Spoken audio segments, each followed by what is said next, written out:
होली पर एक विशेष बात बताना चाहता हूँ।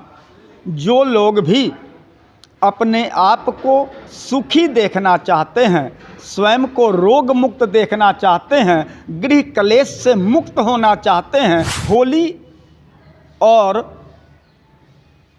अगजा में, होलिका दहन में इतना अंतर क्यों है?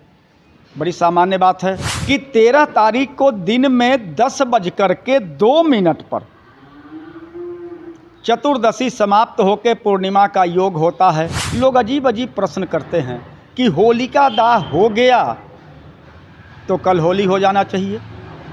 काशी में तो हो जाता है।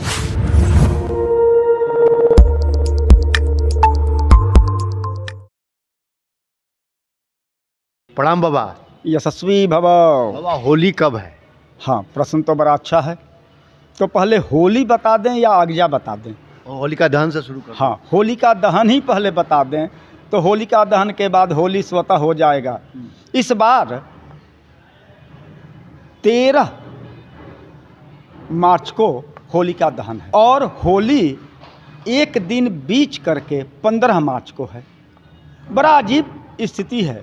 लोग अजीब अजीब प्रश्न करते हैं कि होलिका दाह हो गया तो कल होली हो जाना चाहिए। काशी में तो हो जाता है।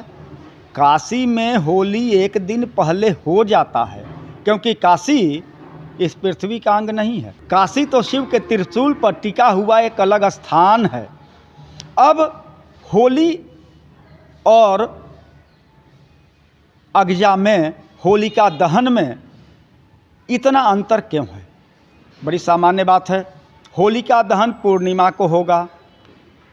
होलिका दहन निशा काले होगा, रात्रि में होगा, सूर्यास्त के बाद होगा। और होली का मतलब रंगोत्सव केवल नहीं है।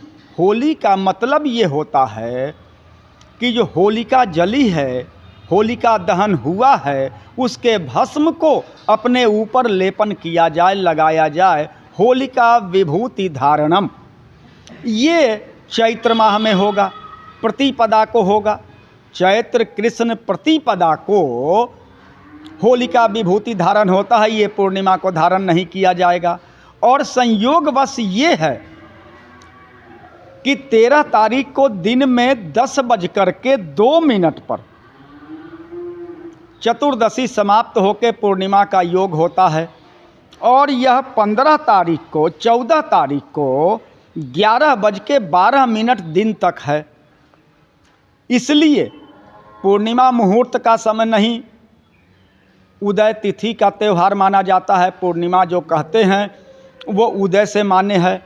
और यही कारण है कि 14 तारीख को पूर्णिमा मान करके 15 तारीख को बड़े आराम से होली मनाया जाएगा, रंगोत्सव मनाया जाएगा, होली का विभूति धारण किया जाएगा। और ख़ास करके होली तो मनाया ही इसलिए जाता है। एक बात देखेंगे, सनातन ने कैसी अच्छी व्यवस्था की है। क्षमा करेंगे, एक बात अजीब है। सनातन हमारे भगवान के पहले है। सनातन है तो हमारे देव हैं, क्योंकि हमारे देवों में विष्णु के 10 अवतार हुए हैं। 9 अवतार तो हो गए, कल की अवतार बाकी है। ये 9 अवतार सनातन के अंतर्गत हुए हैं। सनातन में इनका अवतार हुआ है। इनके अवतार से सनातन की परंपरा शुरू हुई हो, ऐसी बात नहीं है। सनातनी व्यवस्था देखें। अब होली पर एक विशेष बात बताना चाहता हूँ। जो लोग भी अपने आप को सुखी देखना चाहते हैं, स्वयं को रोग मुक्त देखना चाहते हैं, गृह कलेश से मुक्त होना चाहते हैं, होलिका दाह अवश्य देखें। क्योंकि होलिका दाह देखने की चीज़ है, उसे देखना चाहिए। होलिका दाह में जो ज्वालाएं निकलती हैं वो आपके अंदर के कलुषित भावनाओं को मिटाती हैं। वो जो भी नेगेटिव एनर्जी है उसका शोषण कर लेती हैं और पॉजिटिव एनर्जी आपके शरीर में भर जाए। यह होलिका के उस ज्वाला का प्रभाव है। इसलिए होलिका दाह देखना चाहिए और यही कारण है कि होलिका विभूति धारण भी किया जाता है, इसमें संदेह नहीं है।